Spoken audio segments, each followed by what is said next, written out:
Hi everybody! A little while ago it was revealed Atlus have another game that is going to release this year. There's a lot Atlus could potentially do, and I'm going to start with the projects I think are the least likely, and end the video with the game I think is the most likely to get released. Atlus currently are in a very good place, mostly thanks to Persona 5 helping to revitalize the company. Before Persona 5, Atlus weren't exactly in the best place financially despite the success of Persona 3 in its various iterations and Persona 4 Golden. Some have even said Persona 5 saved the company. That's up for debate, but what isn't debatable is how 2024 is shaping up to be the year of Atlus. I'm currently doing a video on that, so hopefully that'll be up in the near future. With that out of the way, let's get to the games we could potentially see at some point this year. Some will say this is cheating as it's more than one game. However, my list, my rules. Fans of Atlus have been begging for a remaster of the Digital Devil Saga games for a while now. The duology was relatively well received critically, but was a commercial flop for Atlus. It resulted in the console division of the company shrinking. However, times were different in the mid-2000s. JRPGs as a whole were on life support for the most part, at least when it came to the mainstream. There was also the fact the next generation of hardware was just around the corner when these games launched in North America, meaning an already niche title at full price was going to be a harder ask. Given the fact JRPGs are on the rise again, go check out my video on why we're in a silver age of JRPGs if you want more details. It just makes sense for Atlus to re-release the Digital Devil Saga games. They could pretty much do a low investment on them and potentially see high returns. At this stage in gaming, remasters are projects that don't require a ton of resources or very large budgets. There's also the fact the PS2 is well and truly a vintage console at this point. Sure, some games are still cheap to acquire, but Digital Devil Saga isn't all that cheap. When I was doing some research for this video, most listings for just one of the games is around 70 Canadian dollars, which is only 20 Canadian cheaper than a brand new game. Sure, vintage collectors might be willing to pay that for an almost 20-year-old game, but the average gamer isn't willing to do so. Also, a lot of gamers in this day and age will refuse to buy a retro game just because it won't feature some of the quality of life improvements found in newer titles. Plus, it's not like Atlus benefit from the sales of it anymore, since anyone buying it will be getting it second-hand. So for those reasons alone, it makes sense for Atlus to launch a remastered collection of these two games. It also makes sense if Atlus wants to test the waters for potential sequels.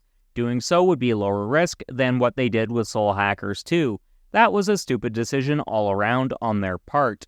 I will be playing that game in the future though for the purposes of reviewing it, so keep your eyes peeled for that. But if Atlus do remasters of these games and they're successful, it's an easy indicator to go ahead with future projects of this SMT spin-off title. We'll be covering something SMT related later on in the video though. This one has a higher chance of happening, because Atlus simply loves milking the cash cow that is Persona 5. To be honest, I'm surprised we haven't already gotten about 4 more games since Persona 5 Tactica launched last year. Hyperbole aside, I do think there's a high chance we get another Persona 5 spin-off this year, at least a traditional one. Persona 5 Strikers did show there's at least some potential to sequels further down the line featuring the Phantom Thieves. One idea they could easily do is one where the characters are all 20-somethings. This makes sense since the majority of the fandom that fell in love with the Phantom Thieves will be in their early 20s at this point in time, or at the very least in their final teen years. If they did this, it could really lead to something interesting ideas-wise. Plus, it could really indicate to Atlus it's possible to show either past teams at much later stages in their lives, or they could even make a mainline Persona title in the future that features older characters. Now, I'm not exactly one of the Atlus fanboys who advocates for Persona in a college setting, but I do think it would be interesting if characters beyond just confidants were of an older disposition. It would certainly change up the potential dynamics of the party going forward, and lead to some interesting storytelling possibilities. If Atlus did do a spin-off game with the Phantom Thieves when they're older, I think sticking to the turn-based combat of the original is the best way to go. However, they could continue down the Musou style of gameplay established in Strikers. There's a lot they could do, but that's not what is likeliest to happen if they do make a Persona 5 spin-off. Since we're on the topic, let's discuss that next. I'm considering this one a separate possibility because of the news we had back in the summer of 2023. If we are due for another Persona 5 spin-off, I think the one we're going to get is a Persona 5 fighting game. I've covered why it looks like we're going to get a Persona 5 fighter in the future. A card for that video will be popping up now. Admittedly, nothing has come of this yet, but I do think we're in for a Persona 5 fighter. I also feel like this year might be a great time to release that. Why do I think this year is the best time for them to release a Persona 5 fighter though? Well, if you look at the release schedule for this year, the early part is loaded up with fighters. We have Under Night In-Birth 2 coming out pretty soon, and we have Tekken 8 at the end of the month. The chances of people crossing over between Persona and Tekken is very slight, given Tekken 8 is a 3D fighting game. On the other hand, there's likely to be more crossover between the fandoms of Under Night In-Birth and Persona. If you look at the two Persona 4 fighters that have come out, they were both anime-style fighting games, which Under Night happens to be. It actually makes a lot of sense for there to be some crossover there, since anime fighters are wholly different beasts from traditional 2D ones. They're also vastly different from 3D fighters as well. Plus, if you look at the back half of the year, when this unannounced project is likeliest to launch, there really aren't any other fighting games to compete with. Now, to my knowledge, Atlus don't have any in-house experience with fighting games. Please correct me if I'm wrong though, as I'd love to learn more about that. In all likelihood, they'd be contracting Arc System Works to do the job, considering they handled Persona 4 Arena and Persona 4 Arena Ultimax, both of which were very well received both critically and commercially. If it doesn't happen this year, it wouldn't surprise me if we get it next year. Now, before we get to the final entry, I feel like I have to state this. Whatever this game is, it's not going to be Persona 6. As much as the majority of Atlus fans wish this would happen, why won't P6 happen this year though? Well, look at the releases Atlus had for this year. In just a few weeks we're getting Persona 3 Reload, which is arguably their biggest hitter for the year. Then in the latter half of the year we're getting Metaphor ReFantasio, which is their other big hitter. Anything else is small fry compared to that.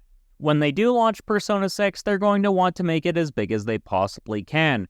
Releasing it in a year where they have two other huge releases is just not a good business decision on the part of Atlus, hence why it won't happen. Plus, Persona 6, if it winds up being a console exclusive, is going to be a system seller. Some have speculated that it'll be a multi-platform game right away. We'll just have to wait and see. But yeah, I didn't want to make a separate video on this topic as I feel like I just wouldn't have enough to say on the matter. So moving on. This is what I think is likeliest to happen. I feel like the unannounced project will be the multi-platform release of SMT5. I'm not going to say its full name as I butcher it every time, but why do I feel like it's going to be an SMT5 port? I think it's going to be a port because it won't require a ton of resources to accomplish.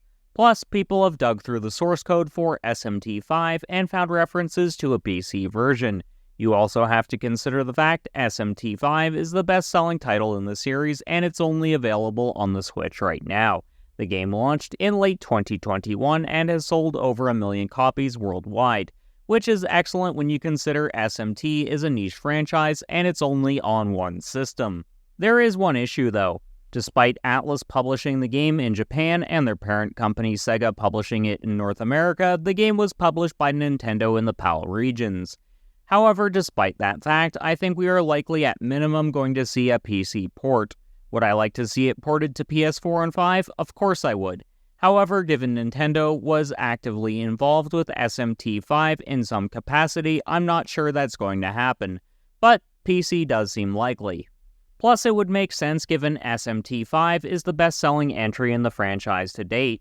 If it's on more systems, the sales will just go up, since the people who have a Switch and have SMT5 likely already have the game, meaning its potential sales are pretty much stagnant at this point.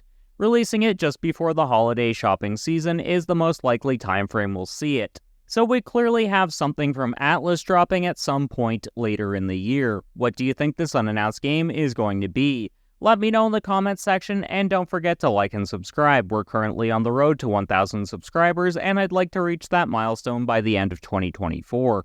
Want to help the channel out further? Consider becoming a channel member by hitting the join button or clicking the link below. You'll get exclusive perks by doing so, such as this. Thanks go out to my current channel members R. Campbell and Dani Boy. Want to see more of my Atlus content? 2 of my previous videos will be popping up now.